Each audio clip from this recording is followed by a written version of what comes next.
No longer a dope boy. I'm a church boy now. Yeah. Sometimes you call each other pastor and minister and elder. We don't forgot, hey, Yes. But one of the things sir. is I got a chance to speak here, and I got a chance to speak at his church too, and recovery is very important. And I just want to just encourage everybody, see God's face in this. See, He changed your life. He changed your life. Amen. One thing I thank God for today, keeps me humble, and I want to be kept. Amen. I want to be kept. That's the thing. A lot of people, they don't want to be kept. So I want to be kept by God. I want to live good too now. Don't get me wrong. But God provides all that. Yeah. That's what we don't understand. Sometimes you seek joy from other places. And, you want to live good. You want to experience life right. But you get that right in Christ. Amen. Amen. You get it in Christ. Amen. You get it in Christ. Yeah. But anyhow, I spoke to this guy's church, and I had been hearing his testimony for a minute. And came and was having something around our church, and he came up. As soon as he came up, I said, man, I know this girl. You got to go check her out. It's at my partner's church. And I couldn't think of her name, and I finally got her name, called Tina, got Joy. That's what it is. But I heard his testimony so many times, and he has a very good testimony that can help people, help others. To show what's helped me and impressed me, and it helped me as well. Amen. And, this guy from Springfield, from a church called My Church, right? Yeah, And yeah, this yeah. is My Church. the Renzo Anderson. Amen. Renzo Anderson. Hallelujah!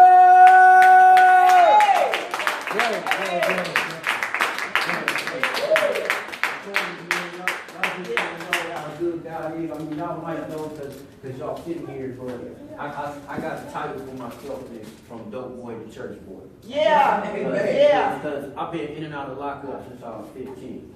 And I gave my life to Christ in 2009 in the Clark County in the visiting booth. Yeah. Because of one lady, which was my what I would call my right hand girl in the streets. She went to a year program up in Monroe by Cincinnati, and when she came back, she was telling me who she was. It was like we had this relationship in the streets where, you know what I'm saying, she get in trouble, I get in trouble, and when we was on the streets, it was like somehow we always would meet up, and then it was like, so we didn't do that. We went our separate ways again. This time when we met up, Yeah. I didn't recognize her. And it wasn't that I didn't recognize her face.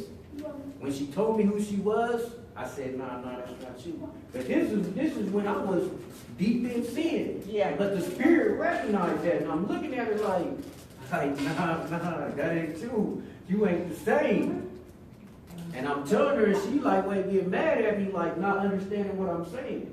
So she was like, she didn't have nowhere to go. I'm running a full-fledged, what you want to call it, trying to be, you know what I'm saying, keep my language clean. I'm selling crack, I'm selling cocaine, I'm selling heroin, I'm moving girls. I got a house where my family lives at. I got 2 houses where I'm selling crack, selling cocaine, selling heroin. Got girls living in there. Every room in the house had a bed in it. I was like just straight crazy off the chain. So she comes and lives at me and my girl's house. We just had a baby, just got 2 kids took from us, and then had another baby. So she comes and we're sitting there like, oh yeah, we got us an in-house babysitter. Nah, because when she came, she brought the presence of the Lord with her. Hey. And when I tell you she brought the presence of the Lord with her, we did not feel comfortable Yeah. in our own house. Yeah. After going out, being all night at the bar, snorting cocaine, drinking, smoking weed, doing all that we do that come with the street life, we used to tiptoe in our own house, though. It felt like it was her house. Like when she brought the presence of the Lord, everything, I tell you, I kid you not, I'm a music man. So I had speakers and everything where I could listen to music. Like everywhere, everything I do, I wanted to be listening to some music. So she done took over that. She had everything that has speakers was either playing a sermon Yeah. or it was playing music. praise and worship music. Yeah. But it wasn't real loud. It was real soft.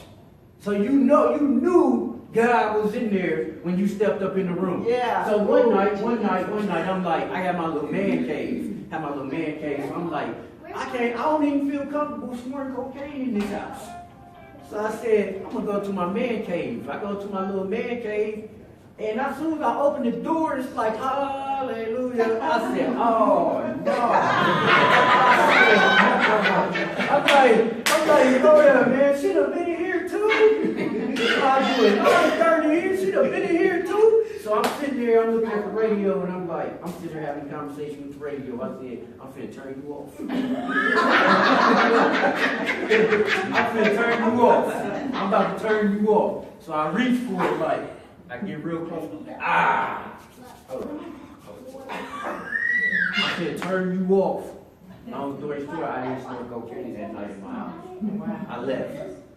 So what she did was, she was taking our daughter, and it was like, to a point, it started being to where our daughter would only stop crying if she had her. So I had to start looking like, hold on, man, like we stepping away a little too much. So she started taking our daughter to church with her. And that's where it led to us starting to have a relationship with Christ, where God started chipping away. He started chipping away at that heart of stone. Because she put our daughter in a Christmas play. And she told us that, she invited us to church, and we told her we wasn't going. Like, nah, man, I'm not going up in there. That place, all the excuses people got. If I go up in there, church gonna burn down, bye, all that. So she ended up convincing us to go, saying that what if your daughter turned out to be an actress and you missed her first play? So she was like 3 months old, and they had her playing Baby Jesus. It was crazy. She started crying at the right time and all that. So we was taking pictures and whatnot. We taking pictures, and as I stepped in, these people is like, hi, how you doing? Blah, blah, blah, blah. I'm looking at my wife like, man, you know these people? Because the love was so, you know what I'm saying? It's just immaculate. And I was like, I never felt love like that before in my life, man. So I was like, you know what I mean? Then I started thinking about, made me start thinking about my life and whatnot. So at that point, that's when conviction starts setting in. But I'm still out there in them streets, running wild, running crazy, like just off the chain. So one night, this is really when it hit me. One night I was snorting cocaine, and my heart was boom, boom, boom, boom, boom, boom, boom, boom. Felt like it was about to jump out of my chest. Then my skin started getting hot, and I felt like I was about to spontaneously combust. Y'all know what that is? Where something just, boom, out of nowhere, just catch on fire. I mean, my eyelids felt like I could get this close, and I could feel radiant heat coming up off my body. But all I wanted to do was snort more cocaine. And I said a prayer right then and there. Because I said, Lord, I know there's got to be more to life than this. I said, if this is who I'm supposed to be, this next line of cocaine will kill me. And I didn't snort one more line, I snorted 2 more lines. So when I sat on the couch, and I laid back to let the cocaine drain, and I was thinking like, am I gonna die? Am I gonna die? Am I gonna die? Am I gonna die? So I tuned in to BET Raw Uncut videos. About 2 videos played. And then, I don't know if y'all familiar with BET, at a certain time of night, it turns into somebody preaching. So I'm stuck on the couch.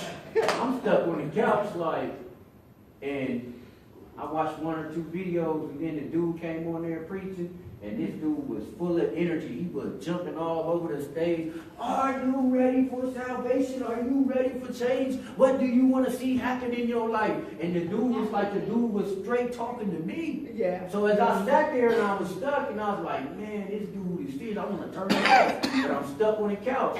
And then the amazing thing that happened was I feel like I've seen this. He came out the TV and got in my face. And was all the stuff he was preaching about, he got in my face. Yeah. After that prayer, he got in my face and was like, are you ready for change? Do you want salvation? And he went back in the TV. And I jumped up like, hold on, man, this dude was just in my house. But I'm the only one there, so I'm like, man, what just happened? So after that point, God just started like taking me up out of situations. Yeah. And I mean like I had a spot that was like an hour walk away from my house. And one night I looked at all the people that was sitting there snorting my cocaine, smoking my weed. I filled the refrigerator up with drink. They drinking my stuff. They sitting around. I got all the people sitting around the table smoking crack. And I just throw the bag in the middle of the table. And I was like, hold up. I walked to the middle of the room of the house and I said, I was just standing there and I'm looking around. And they say, my nickname was CAT. And they say, yo man, you all right? And I say, nah, I ain't all right. I'm going home. They be like, huh? What you mean you going home? Like, I don't know, man. I said, I'm going home. I'm going home, man. I'm going home.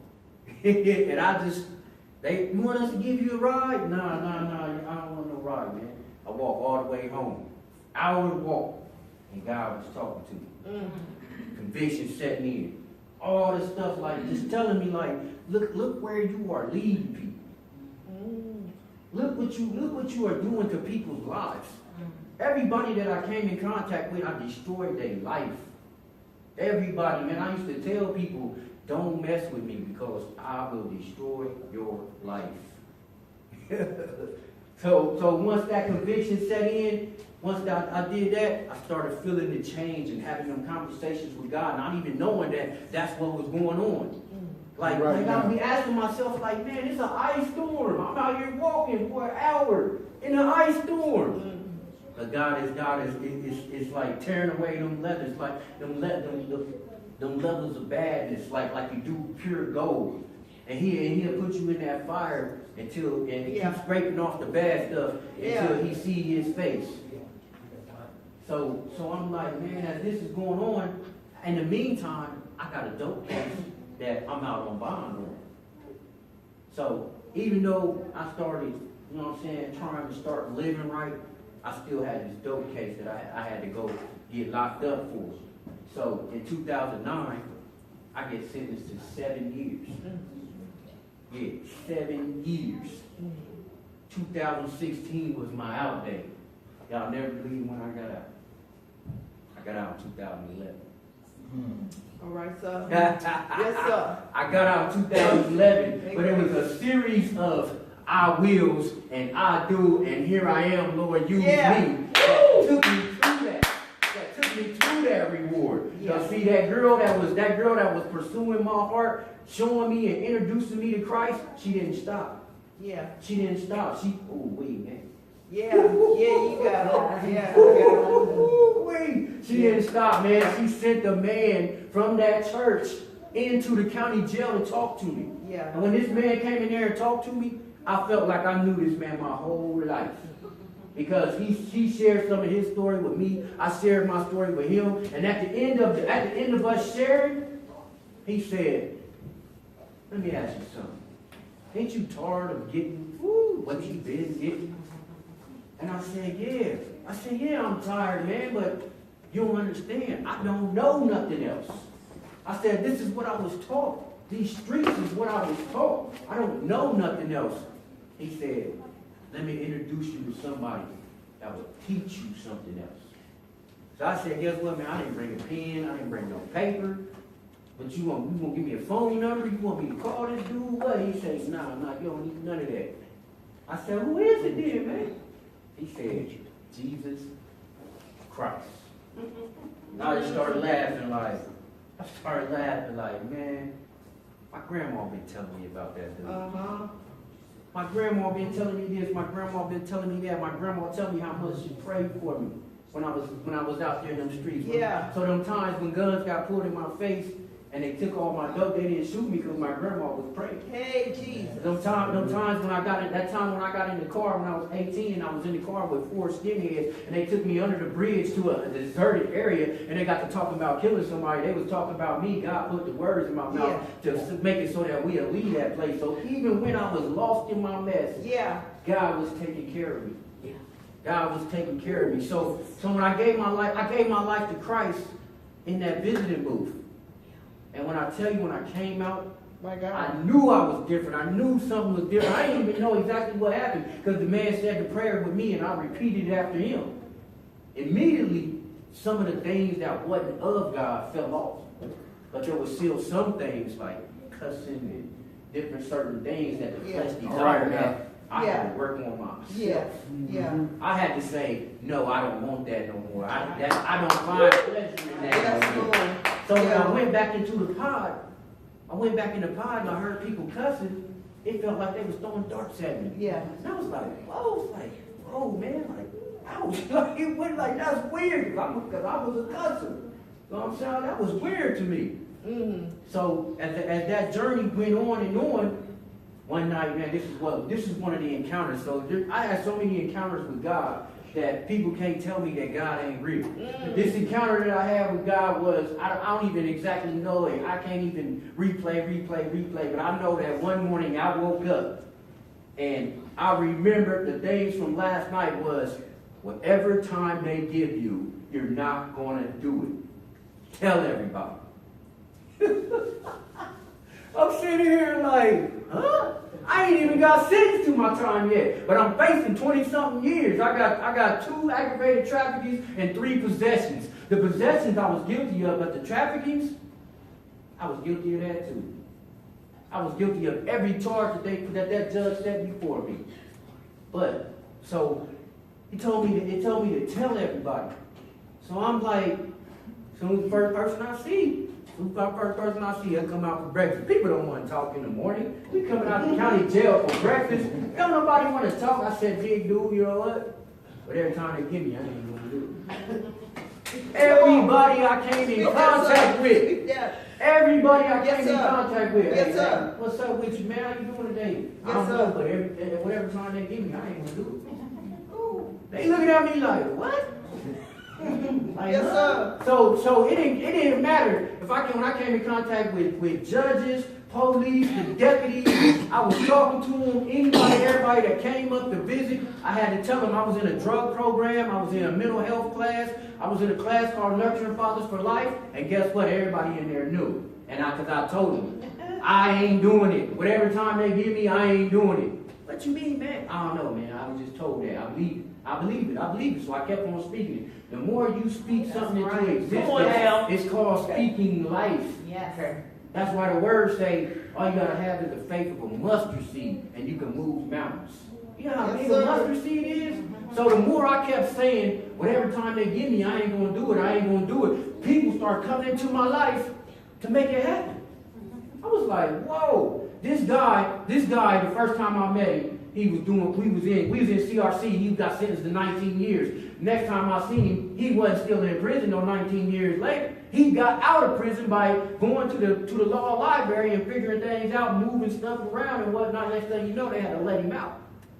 So this dude came back. He got like 3 or 4 cases stacked up on him that he about to go to court for. So everybody that was in the pod, he said, hey, what you going out there for? He wrote something on the paper. He said, go tell your public defender this.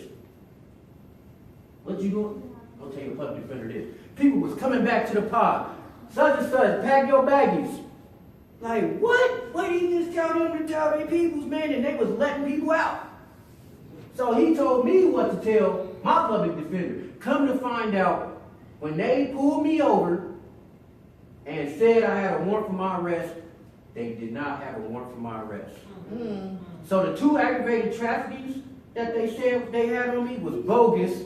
Then all the drugs that they found on me, they found drugs on me, then took me back to my house and got all my drugs at my house.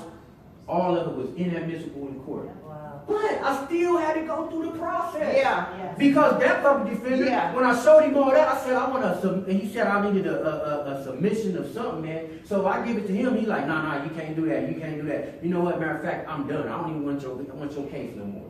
So they give me to the head public defender. The head public defender, he telling me, nah, you can't do that in this state. I said, so what? I want you to do it. Or you can go too. So he did it. And then when I went to court, they trying to give me deals. They trying to give me deals left and right. I say, no, because no matter what, whatever time you give me, God said I ain't doing it. So they trying to give me deals. They trying to give me deals. The lowest they gave at me with was 5. They tried to tell me, take this plea bargain for 5. You know what they did? They let my girl come down there, places where she ain't supposed to be, in the holding cell, when I'm waiting to go to court, and told her that she came in there crying, take the 5 years, blah, blah, blah, blah. She didn't even believe me. Nobody believed me. Everybody looked at me like I was crazy. When I got to tell them, I'm not doing whatever much time they give me. I'm not doing it. So they tried to give me the 5 years. You know what they said? He said, bro, I said, bring the paperwork. Let me see it. I said, ain't no judge's signature on this paperwork. So you telling me I'm going to sign this plea bargain, and you going to take me in there, and you're going to give me an open plea, and you're going to give me 20-something years when I go in there to court. I said, I said, take it back, tell him to sign it. The judge sent the message back saying, who you think you playing with, man? So then I go to court, prosecutor in there. Here go me trying to plead my case with the judge, with the prosecutor. And I'm, oh, boo-hoo, me, look. Every time I come in here, you send me to prison. I've been to prison 4 times. This is my 5th time going to prison. Won't you give me some type of program? Won't you give me something that I told her I can learn something different? And as I was sitting there pleading my case, Romans 12:2 came to mind. Yeah. Be ye not conformed to this world, but be ye transformed by the renewing of your mind. So I started thinking, like, God put that scripture there for a reason. I meditated on that for a reason. Because it came up when I was pleading. It came up and he said, hold on. It's not that man's fault. It's not that man's fault you in here. It's not nobody's fault. Because you have to learn something new. No matter what your parents done taught you, when you come to a certain age, of making your own decisions, you are to be held accountable for what happens next. So I had to come up out of that boo-hoo, pity me, whatever you want to call it, complex entitlement, whatever. So I said, now it's time for me to start making decisions for my life. So everything that my uncles taught me, everything that my mom taught me, everything that my stepdad taught me, everything that the streets taught me, I gotta forget about it. I gotta basically unlearn it and learn this way of living that Christ is offering to me. Yeah. So as I was sitting, after I thought about that, and Romans 12:2 was playing in my head, the prosecutor slapped her book together. She got up, she said, no more deal, and walked out. The other day said, as I looked at the deputy, I said, man, what just happened? The judge slammed his stuff, boom, and got out. Wasn't nobody sitting in the courtroom but me and the deputy. I said, man, what just happened? He said, I guess you're going to trial. Nobody wants to go to trial, but I still got that thought in my head because you will not believe how many people was discouraging me. Dude, you better take that time, whatever they plead, that plea bargain, you better take it, you better take it. You go to trial, they're going to give you all 23 of them years. I said, I don't care because God told me I'm not going to do it.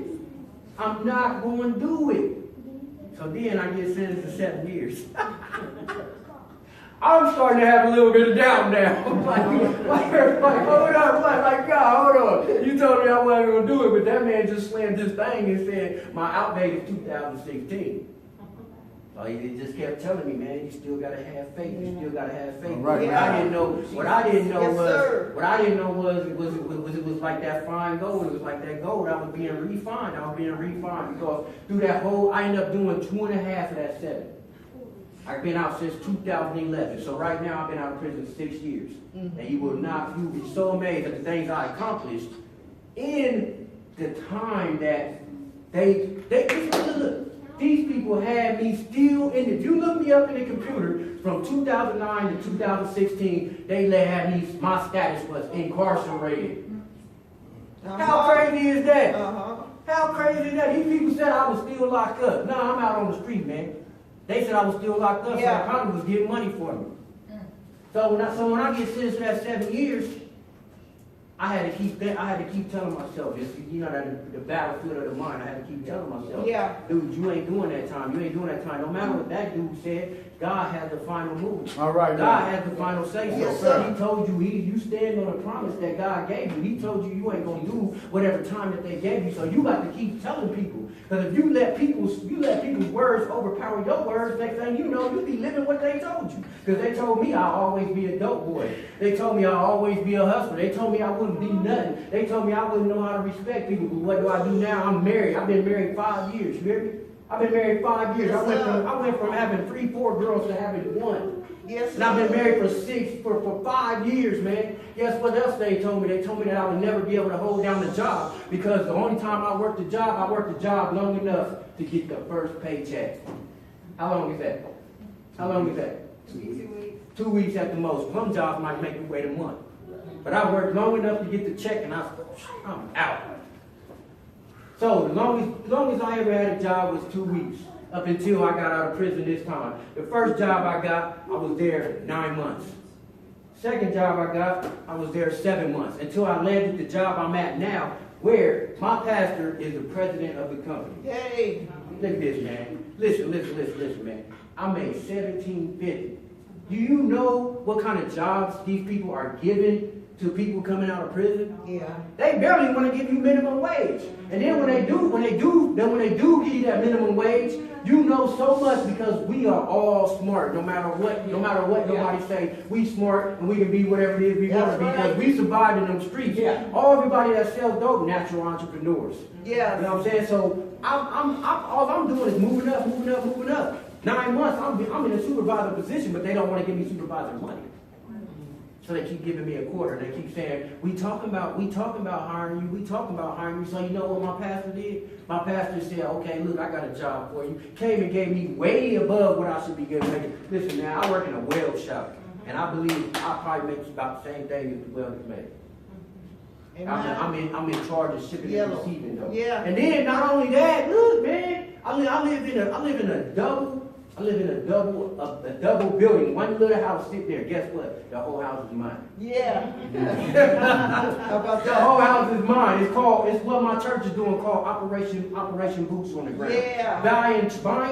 Buying houses in the neighborhood. Yeah. I live on the west side, one of the red zones of Springfield. Yeah. On the west side by Quality, Yellow Springs and Pleasant. I don't know if y'all heard about Springfield, but Yeah.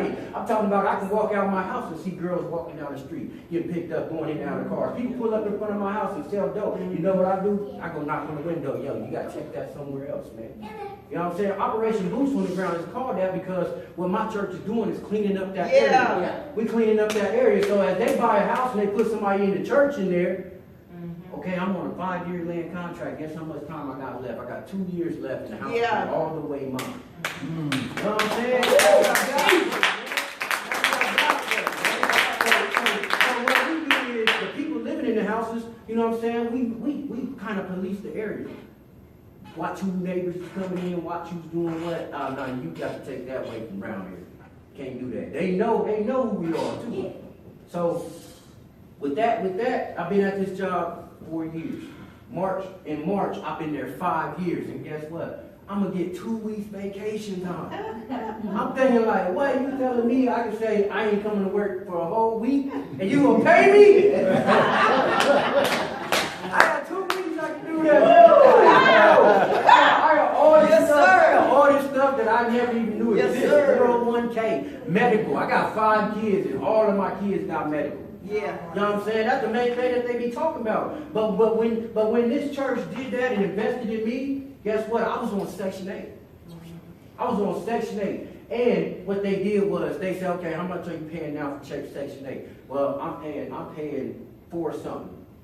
Okay, so this is what I'm gonna do. He said, we're gonna put your property tax and your insurance, and it's only gonna equal what you're paying now for Section 8. My God. Yes, sir. I'm like, what? Are you serious? You telling me you gonna give me a job and you gonna give me a house? Yes, sir. What? And okay, so now to top that off, I'm trying to tell you what God is doing. When you do what, listen man, the words say obedience is better than sacrifice. Yeah. When you do what God tells you to do, you might think you're crazy because you'll be thinking like, oh, do you know how crazy I thought I was when I started telling people, when they be looking at me like, I'm talking about I got 7 years. Judge just sentenced me to 7 years, but I'm not going to do it. Yeah. You know how people was looking at me? sometimes they wouldn't even say nothing. They just like, they wouldn't even say nothing. Because I mean, I'm talking about, I had counselors, anybody that I got, they let me out that cell to talk to. I told them, I'm not doing that 7 years. I had one dude come to me and say, hey dude, did you cry yet? I said, cry for what? God told me I'm not going to do the time, and I believe it. So now I'm a ordained minister. Amen. I got, listen, man, I'm trying to tell you, man.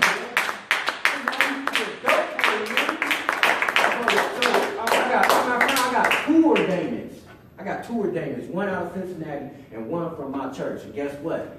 June 16th, I officiated my first wedding. Amen. Amen. Amen. You see what I'm saying, man? So how these people can't believe what the power of God can do? Yeah. And then it was one of my childhood friends. And guess what? From me living the life that I'm supposed to, being obedient and following the steps ordered by God, he changed his life. Yeah. He didn't say, okay, now I'm gonna be a Bible thumper like you, but he said, I see the way that I'm living. Yes, I sir. need to change. So he left Springfield and moved to Columbus. Yes, sir. And then he found him a wife. Yes, sir. Yes, sir. But this is what you got to understand too, man. There's a lot of people that are watching y'all that you don't even know is watching. All right Yes, now. sir. Yes, sir. It might be somebody that was your worst enemy, but they watching. Yes, sir. There's so many people that come up to me and tell me, look, man, I appreciate what you're doing. I said, man, I don't even know you. What you mean you appreciate what I'm doing? What am I doing? I don't even know you. So then just your everyday conversation. When you go to the store, man, speak life. Yeah. The main thing that I like to tell people is Galatians 6:9. Galatians 6:9. Don't grow weary in doing good. Yeah. For in due season you shall reap the harvest. That's what I wish somebody would have told me before the streets got a hold of me. I was a straight A student. But one thing about being successful is you find yourself spending a lot of time by yourself. And sometimes it gets lonely by yourself. So what happened was I fell into peer pressure. So I started doing things I didn't even like smoking weed, drinking, smoking cigarettes. I just have a pack of cigarettes because, hey, it's what's in. It's what's in. It's what everybody was saying. Okay, come kick it with me. Yeah, I got a pack of cigarettes. You want a cigarette? I fake and take them out and fake like I was smoking them. And I got an extra break at work too. But I done a lot of things that wasn't me. Be yourself. All right. Be yourself. If don't nobody like you for you being you, they do not deserve to be in your presence. Yes, sir. That's what Galatians 6:9 is saying, man. Don't grow weary in doing good. Cause listen, man, it's like what happened to me was I got straight A's, you know what I'm saying? So a lot of times they would pat me on the back, boom, boom, boom. Then after a while, I bring that straight A plus car home. Yep, okay, good job, toss it to the side. Oh, your brother and sister, see, they getting F's, now they getting A's and B's. We're gonna throw a great big party. You know what I'm saying? So after a while, you stop getting them, way to go, good job. After a while, you stop getting that. So that's what it's, don't grow weary in doing good. See, I stopped seeing the reward, so I started falling into the path of friends. They had everything that it was that I wanted, because I was sitting there playing by myself, developing different personalities because I was playing by myself.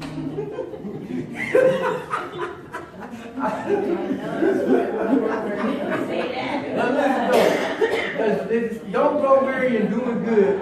In due season you shall reap the harvest. So I got out of prison, and the first thing that came to me was somebody trying to give me a pat.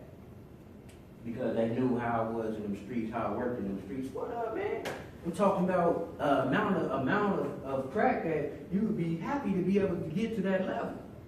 And I turned it down. So I told him, I said, Right now. I said, look, man, I just got out of prison. They gave me 7 years. And I only did 2.5 of it. You don't think them people is about to watch what I'm doing? They watching me, man. I said, regardless of that, I gave my life to Christ, so I'm somebody different. And if I can't get a job and get by not doing something illegal, then something ain't right. I said, I got to keep on, you know what I'm saying, praying, and God gonna provide. So I told him, I said, man, you ain't my friend. Dude, you ain't my friend. We ain't even cool. because you trying to give me something that's gonna send me back to prison. That's right. So how was you cool with me? You see, I just got up, came from that, man. So he said, man, I'm trying to give you something that's gonna make you some money. Nah, dude. I said, you wanna help me out? I got like one pair of shoes beat up. I got like one outfit that I've been wearing for a week. Take me to the store, give me some shoes, or give me an outfit. Guess what dude said? Call me in an hour. Right. Call me in an hour. I said, what you mean, man? What I'm gonna call you in an hour for? Oh, I'm gonna get you that. I never talked to the dude again. Yeah. You see what I'm saying, man? So you can't just because you want somebody to be in your space, you want somebody to like you can't go doing things that's against what you saying you gonna do. Come on now. You can't do it because you will become the person that you used to be. And guess what the word say? When you return, listen. Yeah, I'm not exactly sure what scripture it is, but when the person, it says it gives the parable, when the person cleans out their house, kicks out one demon. You kick out one demon. Boom, get away from here. Crack, whatever it is. Boom, get away from me. Heroin, whatever it is. Boom, get away from me. Alcohol, whatever it is. And then, guess what? Okay, now you living, right? Your house is still clean, but you ain't putting nothing in there. Yeah. So guess what? That demon come back. 7 He times. come back, he look in the window like, hold up. Hey man, this cat done kicked me out, ain't got nobody else in there. Oh, you know what? I'm finna go get 7 of my buddies. Yeah. And we finna go up in there and it's gonna get this thing jumping again. Yeah. So when you got to fill your time with something positive, guess what I fill my time with? Gospel rap. Woo! Yes. When I was in prison, I wrote poetry, but then, you know what I'm saying, as I studied, and then somebody introduced me to gospel rap. And I was like, what? Like, so they was like, nah, dude, you can't rap, because I couldn't stay on beat. So they just like, yeah, you could do a couple hooks, and then, so I just kept practicing. They said, Yes, sir. you gotta find the snap. If it's heavy on your mind, then I think it's about time that you pray about it. And if it's heavy on your heart and you feel it torn apart, it's time to pray about it. Whatever you're going through, just know that you can win. All you gotta do is pray. There's victory in Him. Believe and repent and be washed in your sin. So much peace inside, whatever Jesus is in. I'm telling you from proof, I done been there, dude. Both sides of the game, just addicted to. I said I prayed so hard. I prayed when I was high. I knew this wasn't me, and prayer showed a better life. Yeah. Jesus opened my eyes. I'm no longer blind. See the blessings in my life, and I appreciate my mind. Tell me what it's gonna hurt. Take some time to pray. Put your trust in the Lord and watch the pain go away. I seen rainy days. I felt like no tomorrow. Lost in the streets, causing family sorrow. So many sleepless nights. I was praying for a new life. Prayer's been answered. Now when angels see me dancing. If it's heavy on your mind, then I think it's about time that you pray about it. Pray about it. Yeah. And if it's heavy on your heart and you feel it torn apart, it's time to pray about it. Pray about it. If it's heavy on your mind, then I think it's about time that you pray about it. Pray about it. And if it's heavy on your heart and you feel it torn apart, it's time to pray about it. Pray about it.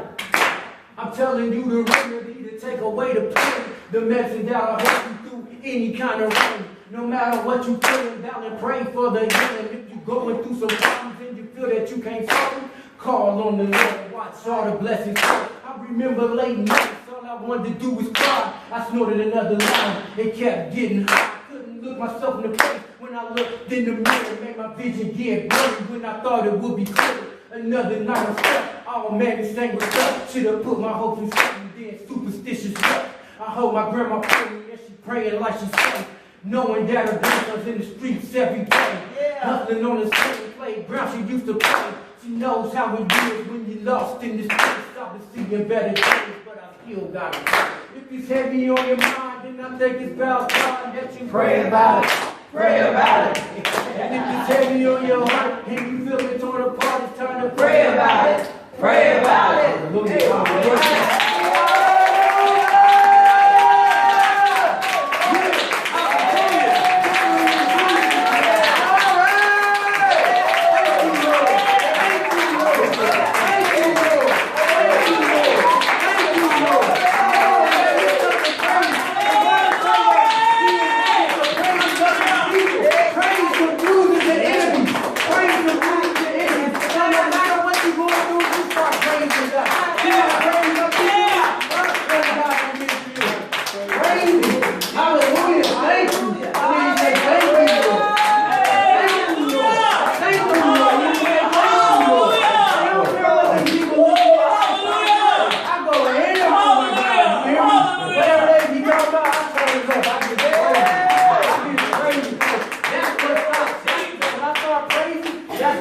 some crazy thoughts in my mind. When you start praising God, no matter what you're going through, you start praising God. I'm just, no better example than Gideon, man. If you get the time, read Judges 6, chapter 6 through 8. Gideon and his army was about to go into battle. They were about to go into battle, and they knew that the people they was fighting had way more people than them. Your problems are bigger than you. That's how you feel. And it might just be real petty. It might just be real little. All you got to do is just start praising God. Because Gideon, he heard his people. They were ready going to fight. He heard them murmuring and talking about how they was getting ready to lose. And he told them, guess what he told them? Anybody know what he told them? What he told them? Get your instruments out. Yeah. Get your instruments out. You pick up that harp. You pick up them timbers and seals. You bring that drum out. Everybody looking like, man, we about to go into battle. What you guys getting our instruments out? It's like what they thinking. He said, we about to praise God. Yeah. We about to praise God.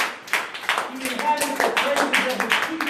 So if you praise God, I'm telling you, all types of stuff will fall up off of you. People, when you go to that battle, the battle will be already won. The word tells us that the battle is not ours. The battle is his.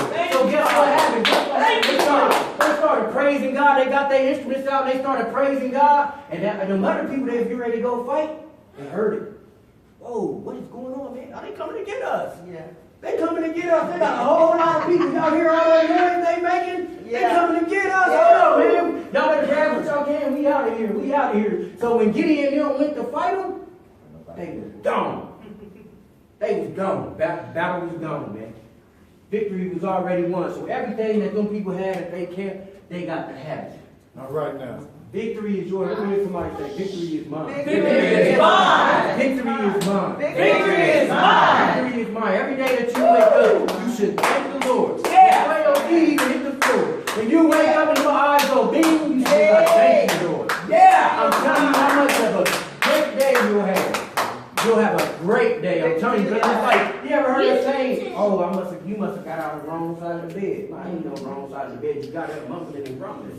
You got up mumbling and grumbling. If you get up mumbling and grumbling, that's how the rest of your day is going to be. Mumble, grumble, all the way down. If you get up happy and thanking God because you got another day, I'm telling you, everybody in here, we conquerors, man. We conquerors. Because you know where that self-talk started in a mental health class where the guy told me, he said every day that you wake up, and I don't know if y'all been in jail, but there's a little mirror in there like this that you can barely see. It's got all kinds of scratches. He said, I don't care what you see in that mirror. He said, when you get up in the morning, he said, you go to that mirror and you look in that mirror and you tell yourself, I am somebody. I am right. I am somebody. And the more I kept saying I am somebody, different things started happening. Things start changing. When you start speaking positive, even if somebody comes speaking something negative, you say, yo, get away from me with that. I don't even want to hear that. When they say something negative, you say something positive, people will stop saying negative stuff around you. I got a lot of people that I go around now, they don't even want to be around me because they like, oh, there come Jesus.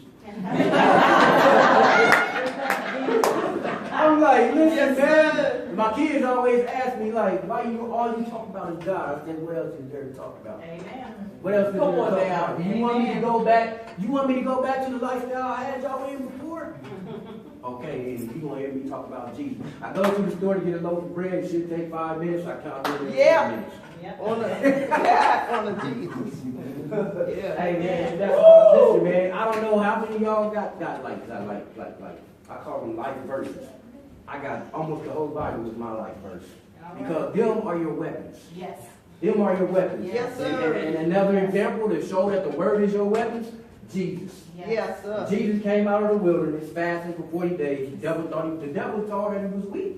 So he thought that he could give him everything that would make the flesh happy. Yes. And every time before Jesus said something, he said, it is written. It is written. He came straight up out the word. Yes, sir. So if you feel something, some type of way, come straight up out the word, man. Straight up. What's your favorite verse? Got a verse in your head? Okay, so every time you start feeling fear or doubt or down about yourself, say that to yourself. Say that to yourself.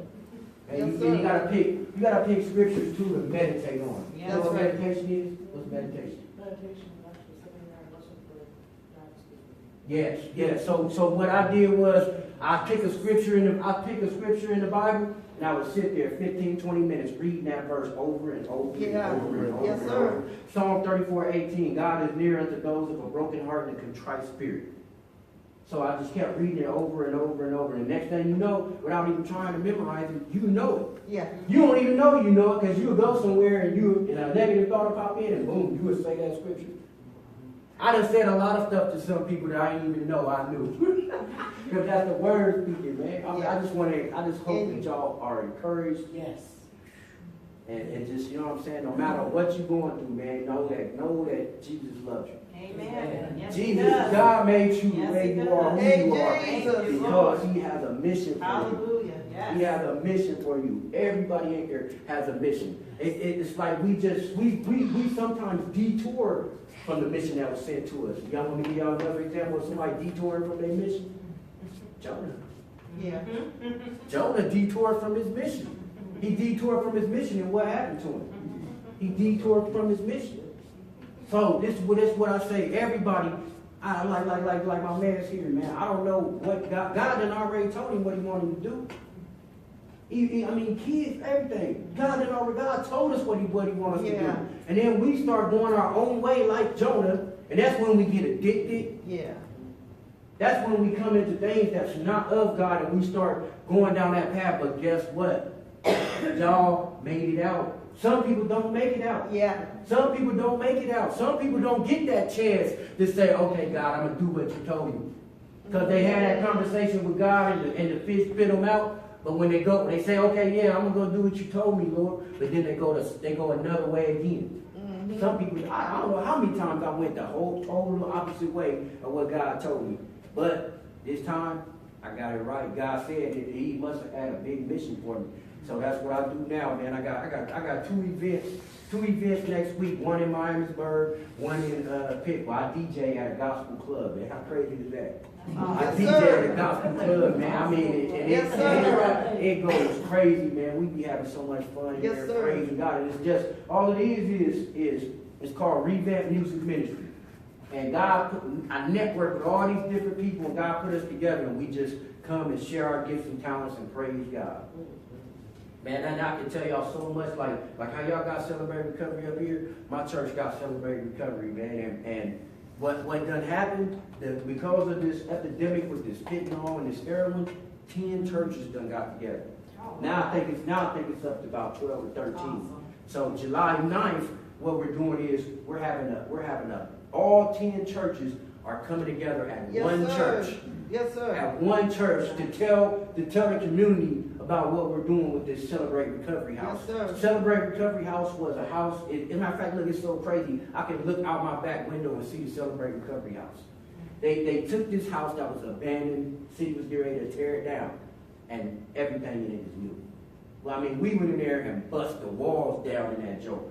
We bust the walls down, everything, anything. Then we wrote scriptures everywhere where there's somewhere to write. And then they put the drywall up. Then they painted it. The floor just got done. What it's going to do is going to house 8 men and 8 women that's either coming out of jail or coming from another treatment center. Yeah. But so we got a place in Columbus. You might want to get that contact. It's called a Refuge. Yeah. It's a I know place. Refuge Craigslist. Yeah. Yeah, so what we do is we got this thing called Doors of Hope. We go out on the street and we talk to people and pray for people, right? So we got tired of saying, okay, you say you want to get off drugs. All right, so I'm going to pray for you, and then I'm going to send you back to where you came from. Or I'm going to go get you a hotel for a night. This ain't doing nothing. So we said we need to create a place to where these people can go. When they say they ready, we're going to send them here to where the refuge Come take on, them. son. The refuge take them while they still got the needle in their arm, in active addiction. So they got you. They're going to take care of you. It's a 13-month program. So then when they get done with them, they're going to send them back to here to the Celebrate Recovery House where they're going to have people in the church do life with them. Yes, We're sir. going to do life with them. We're going to do mentoring. We're going to teach them about Yes, budgets. sir. Just like the church did for me, man. I tell people all the time, man, say, look, man, if you want to get it right, man, just come to church. Right. Because when you start doing for yourself, they start dropping nuggets on you. Yes, They start sir. dropping nuggets on everything that I should have been taught as coming up. That church is teaching me right now. Yes, sir. They're teaching it to me, man. And it's just about being humble. if you say I want to be this and I want to be that, so but you don't know how to get there. You surround yourself with people that's where you want to be. I'm telling you, it's so humbling, and sometimes you will get angry because they might be talking about stuff and you don't even know what they talking about. So you just need to sit there and listen. And then next thing you know, they'll tell you what you need to go do. Yes, sir. What you need to go do without even asking. They'll say, look, such need this, need that. I want you to go over there and talk to them, tell them I sent you. Like, okay. So the Celebrate Recovery House, man, we're looking to hopefully open it up in August, man. And I mean, it's a beautiful thing. Not only that is what it's doing to my kids.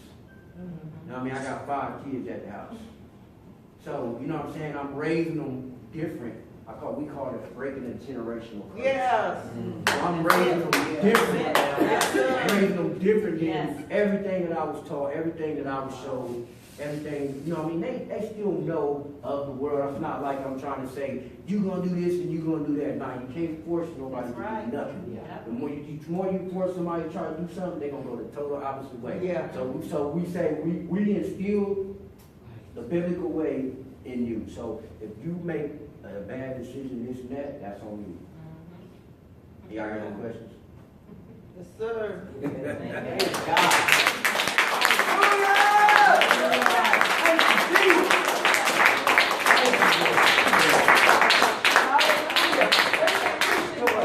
I hear you. Where's that? It's in Pickwood. Pickwood?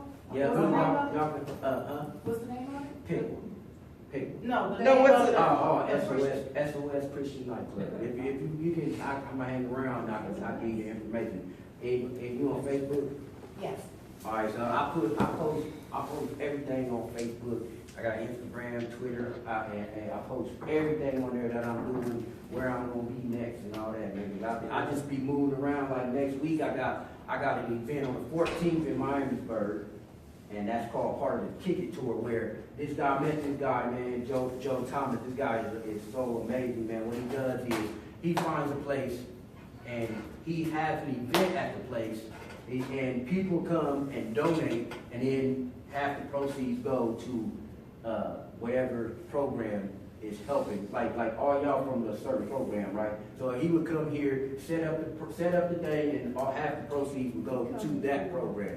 So that's what he does. Your Facebook is it under Lorenzo Anderson? Yeah, I got my music page, Gospel Man.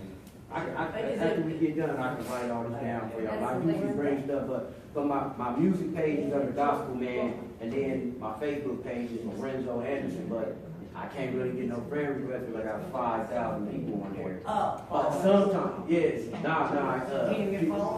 Probably, yeah. Or you mean, you can just give me his friend. Or you can look me up and just send me a message and whatnot. You know what I mean? And the Twitter, then I got the Facebook page, Revamp Music Ministry. I just built the website for that. Revamp.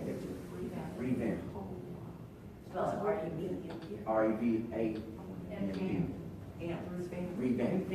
Yeah, I got, you know what I'm saying, a little street slang talking. I tried to clean it up. They always talking to me about it. I'm trying to clean that grammar and the way I talk up, man. Sometimes when I get excited, it just... Right. So then I got with that jumping off, man. So then I'm also the youth pastor at my church. So I deal with ages 12 to 18. So I mean that's so fun. It's just like getting them at a young age, man, and telling them showing them that they got other options. Because so many of the kids that come to my church they come from broken homes and whatnot. It's like you know it's crazy when you see a little kid about this big eat 5 hot dogs. Like, whoa. So, you know, but we also got a Adopt a Block on Saturday mornings where they go out and they go in the neighborhood and see what the community needs and give them bread, give them food. I mean, my church is just so amazing, man. I'm like, I just love it, man. It's like, then it's like, it's just not about status there because you got people from homeless all the way up to millionaires. And some of these cats, you wouldn't even know that they're millionaires, but they're millionaires. You know what I mean? And it's like so many people do for each other inside the community where now, you know what I'm saying, they put me in a position to be able to do for people. So when it's like I got that mentality where in the streets, you know what I'm saying, I didn't care where you came from. If you need to lay your head, I'm gonna say, come on in. And sometimes my wife get on me about that because sometimes I just let anybody in the house like, look, man, you hungry, I'm gonna bring you in, feed you, you can sleep, you can go to sleep, all that, take a shower, and then I'm gonna try to get you to where you can start taking care of yourself. Because that's what somebody did for me. That was the main thing when I was messed up. Just a lot of people would say, they tell you what you need to do, but nobody would say, hey, look, let me show you. So you say, I need a social security card, I need a birth certificate, but I don't know how to get it. Okay, I'm gonna give you some food, you go about your business. Nah, I'm gonna take you, I don't care if it's my bill money, I'm gonna take you, I'm gonna pay for your social security card, and I'm gonna pay for your birth certificate. Then once you go get that, if you need it, I'm gonna pay for your ID. Now, if you can't get yourself together after I do that for you, I don't know what to tell you. Because I can't just keep doing stuff, different stuff to get you to the next level. You can be the worst of water, but you can't make it drink. Y'all gotta stop me though, because I will keep talking.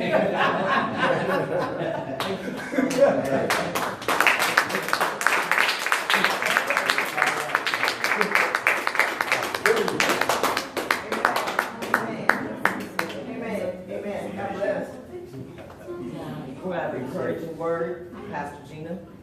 Amen. When you're excited about Jesus, I mean, you just keep going and on and on and on. This is going to be short because I'm going to show you how God works. Amen. So exactly how God works. He is awesome. Amen. I have a friend that I work with. We become good friends, and she authored. She went in with other authors and created a book, but she told her story in the book, and her story is called Successfully Me. And I'm just going to read a couple things, and we're going to get out of here. I'm not going to keep you long, but I want to show you how God works this thing out. Never met this man, young man. He was awesome, on fire for the Lord. This won't be our first meeting, and sure won't be our last meeting. Amen. And our final meeting will be in glory. Amen. As we sit around the throne with God. But with that said, Successfully Me. And this was a lady when she was young. She really, she said she felt out of place. She didn't know where her place was. She was not in, if you will, in addiction, but she just really felt out of place. She low self-esteem, you know, just coming up. She was abused, and so she had some issues coming up. But it says this: success starts with internal perspective. Every day is an opportunity to choose to be intentional. Focus on successfully being me. I mean, that's what the man said. Look in the mirror. I am somebody. Focus on successfully being me. She said, you are the only one who can change the course of your life. You're the only one. Romans 12:2. Be not conformed to this world, but be ye transformed by the renewing of your mind. And so, again, that's exactly, I'm showing you how God does. I mean, it's right here in the book. You know what I'm saying? And all that's in this room is God confirms His word, and He confirms what He says for us to do. And so when we don't get it the first time, we so stubborn or stupid or whatever you want to say, and don't get it this first time, here He comes with the second one. It's like, oh my God, didn't I just hear that? Didn't He just say that to me? That's how good God is, and that's how much God loves us. Now we're in the street and we hear one thing, and if we ain't paying attention, then it's like, forget you. I'm going on because it's all about that other person. But when it's about God, he wants us to hear. Right. And therefore, even though he says go right and we go left, he follows us left and makes sure that we heard go right.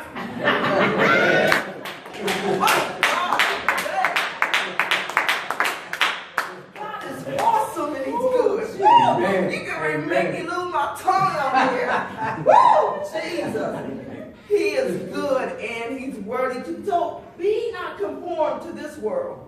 Be transformed by the renewing of your mind. In other words, when you may have laid your head down, may have been a bad day, but when you wake up, God, give me this day my daily bread. Be with me. I am somebody. I'm going to do something. I'm going to do something amazing. That's a word. Do something amazing today, and I'm going to keep it going no matter what.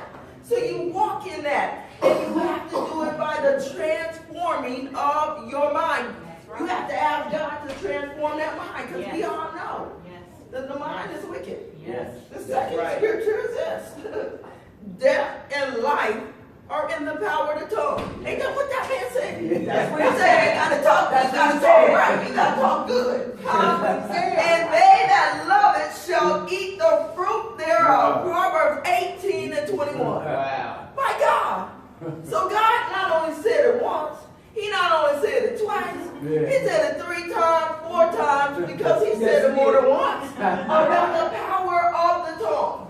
I ain't gonna get what the judge is going to give me. I ain't getting it. I'm not getting that. I'm not getting that time. That's right. I am not going back to the streets the same way that I was yesterday. I'm not going to do it because God's got greater for me. Greater. God's got greater for me. I'm not going to do it. I don't care what it look like. I'm not going to do it. Go ahead on. I don't care what you say. I don't care what you have in your house, in your hand right now. I'm not going because God's got greater for me. And you begin to speak that every day. You got to speak it every day. Every day when you arise, you speak that thing. When it doesn't look good, it doesn't feel good. And it ain't going to make sense, but you speak it. It didn't make sense for us to get this church. It did not make any sense for us to have this church because people were already occupying the church when we were down in the school. But God said, this is it. This is where I want you. So I remember a sermon and people coming and me feeling a certain kind of way and me feeling kind of stupid, if you will, preacher, about saying God said that we would be right down the street, 206 West Dayton Yard Springs Road. And they said, my friend said, ain't somebody in there? Yes! But God said,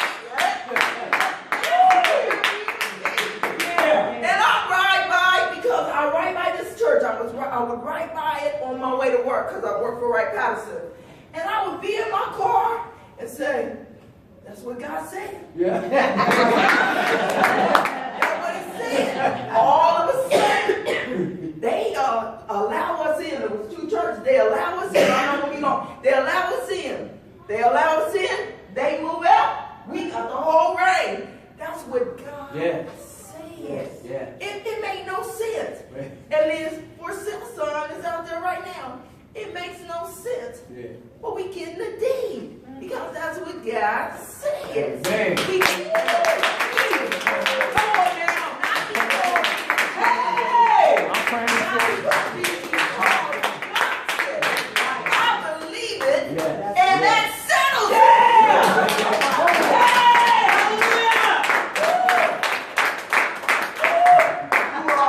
Success is progress. Success is an ongoing process. Amen. You may manage time, but you cannot control it.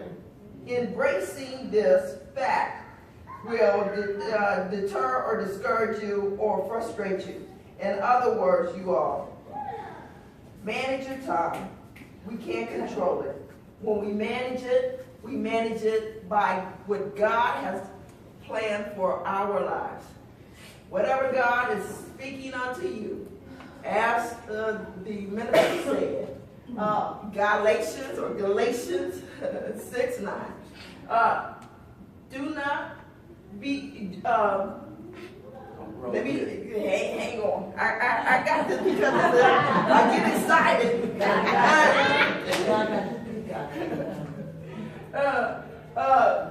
Don't be weary in well-doing, for in due season you shall reap if you faint not.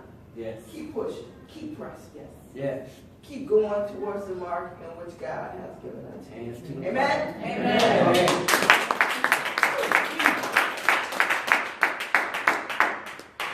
Man, what I would you? Now, Come on. take us out. Thank you, Father. Hey! I just want to thank you, God, for bringing us all together. I appreciate this program, and Lord knows that I needed it. I thank you for the struggles and the pain, because it just Amen. Thank you. gives me